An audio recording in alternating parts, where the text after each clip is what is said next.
And NASA has a warning about a decommissioned satellite that could come crashing back to Earth as early as next week.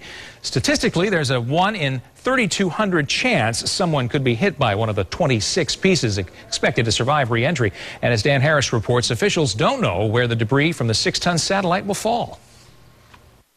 Booster ignition and liftoff of the Space Shuttle Discovery. The UARS satellite was launched into space on the Shuttle Discovery in 1991. Now this 5-ton satellite is coming back to Earth in a much less orderly fashion.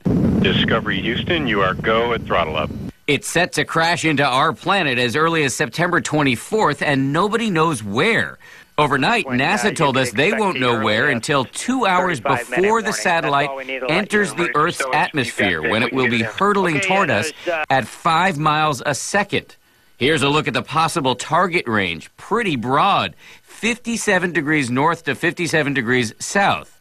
57 north to 57 south pretty much encompasses the entire populated world. I mean, there's a small percent that live above and below those latitudes, but the vast majority of the 7 billion people on the planet live within those latitudes. Much of the satellite will burn up when it goes through the Earth's atmosphere, but NASA has identified 26 separate components that will likely survive, the debris spreading out over 400 to 500 miles.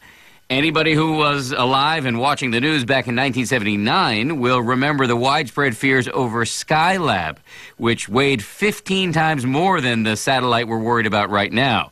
Skylab ended up crashing into far western Australia. Nobody got hurt, but local officials did fine America $400 for littering. That was Dan Harris reporting. NASA says the risk to the public safety is very small. By the way, if you find a piece of this satellite, you must give it back. It is the property of the federal government.